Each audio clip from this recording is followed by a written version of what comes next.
Si tu me connais, tu sais que je suis médecin, mais je suis aussi un malade. Déjà car j'ai réussi ma première année du premier coup sans être un génie, rien que ça. Mais en plus, je l'ai fait en omettant tous les piliers d'une bonne méthode de travail. Ce qui, je pense, est un des cas les plus rares possibles. Et actuellement, au moment où je te parle, je suis interne en 8e année de médecine. Dis-toi qu'à l'heure actuelle, t'as soit plus de capacité que moi, soit une meilleure méthode que moi en P1, soit plus de moyens, voire pour certains les trois. Mais t'es là et tu penses encore que si tu galères, c'est à cause de ta méthode de travail. Et cette vidéo est exactement là pour te montrer le contraire. On va aller à l'essentiel. Cette vidéo, elle contient exactement tout ce dont tu as besoin pour débloquer tes notes. Mais pour ça, il faut que tu l'écoutes jusqu'à la fin et puis que, comme d'habitude, t'appliques ce que je m'apprête à te dire. Mais avant qu'on commence, si ton classement stagne ou ne reflète pas ton vrai niveau, je veux que t'intègres que ce n'est pas un manque d'intelligence, ce n'est pas un manque de motivation, c'est un manque de structure. Et c'était mon cas aussi en P1. Mais mis à part si tu compenses avec une discipline exceptionnelle, comme moi à ta place, il y a de fortes chances pour que ça ne suffise pas pour devenir médecin. Car si t'es bloqué dans ta progression, ce n'est probablement pas dans un premier temps un problème de méthode, ni de manque de QCM, celui de ton identité et de qui tu incarnes aujourd'hui. Et dans ce cas, optimiser ta méthode sans retravailler ton système, c'est comme soigner la branche d'un arbre alors que le problème vient des racines. Et tant que tu continueras avec ce même système, il te donnera les mêmes résultats. Et c'est là que moi j'interviens avec la Régène, mon accompagnement où l'on retravaille entièrement ton identité,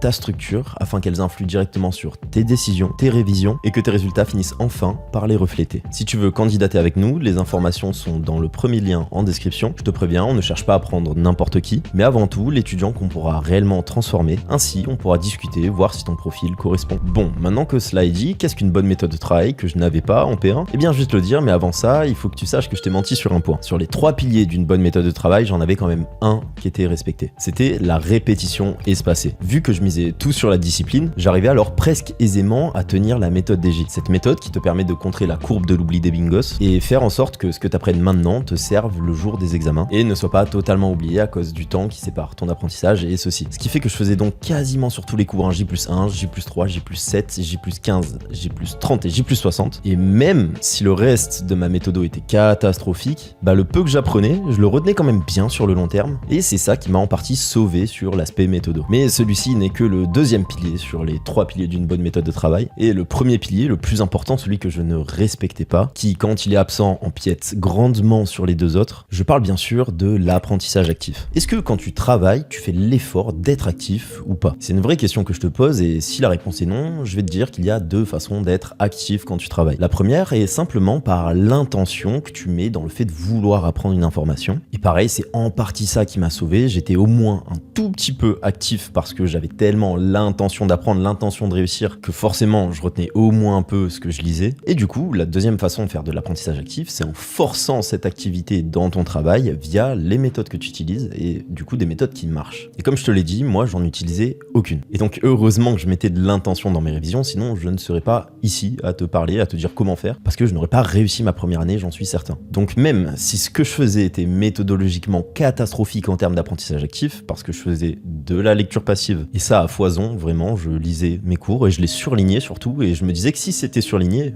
c'est que c'était dans ma tête, c'est que je le savais.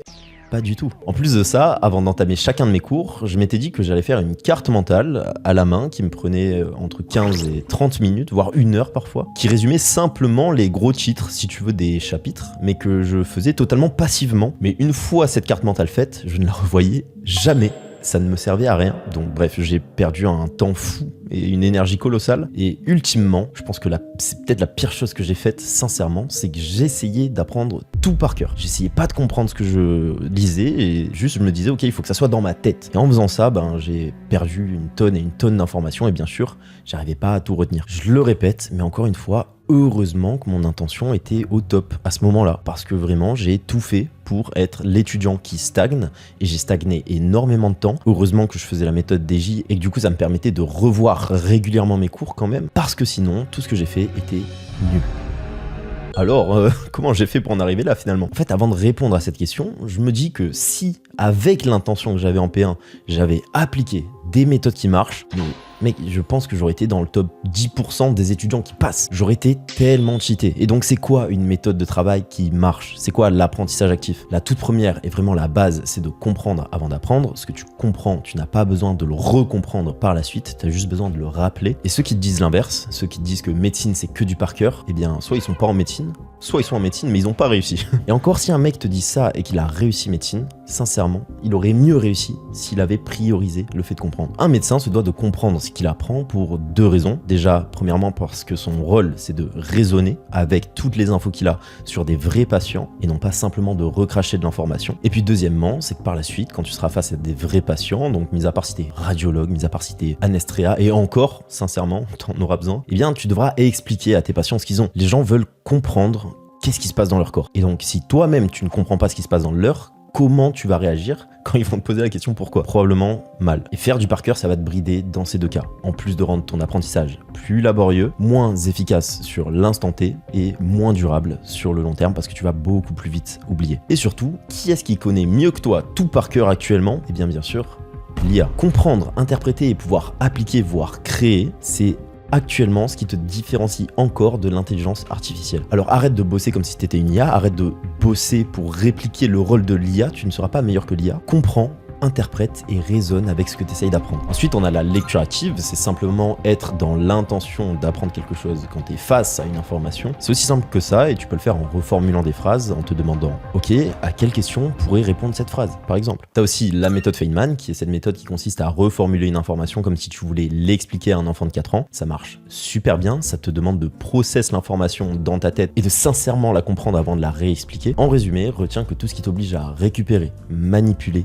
ou appliquer une information, au lieu de juste la retenir comme je le faisais, c'est de l'apprentissage actif. Et tu sais ce qui est aussi de l'apprentissage actif? Le troisième pilier, qui est simplement la restitution d'informations. Faire quelque part le chemin inverse que tu fais lors de l'apprentissage actif, qui est l'encodage de la feuille au cerveau. Et bien la restitution, c'est prendre l'information que tu viens d'apprendre de ton cerveau et la mettre sur la feuille si tu veux, ou pouvoir l'appliquer, la manipuler. Et devine quoi, c'est exactement ce qu'on te demande à l'examen, si c'est pas magnifique. Imagine que quand j'étais à ta place, je ne faisais quasiment que de l'encodage quand j'étais chez moi, et heureusement que je faisais au moins un peu de QCM à ma prépa, parce que sinon je n'en aurais jamais fait. J'ai gardé toutes mes annales pour la fin et je me rendais compte que j'étais pas extrêmement bon. Donc j'ai énormément speedrun pendant les semaines de révision pour rattraper ce déficit et c'est passé. Parce qu'en plus de ça, du coup, je ne savais pas ce que je ne savais pas parce que je n'avais pas l'occasion de me tromper. Donc quand je révisais, je faisais mes J+, certes, mais je revoyais chaque information de manière égale. Or, ce n'est pas le cas. Il y a des informations que tu sais déjà, il y a des informations plus faciles, il y en a que tu ne sais pas et des informations plus difficiles à retenir. Ce qui fait que j'ai perdu un nombre incalculable de temps et de points en ne pas priorisant ce que je ne savais pas. Et puis surtout, retiens une chose, tu ne feras jamais assez de QCM. Vraiment, quand tu fais des QCM, tu peux te tromper, mais tu ne peux pas te tromper quand tu fais des QCM. Tu es toujours dans le bon. Est-ce que tu vois la nuance?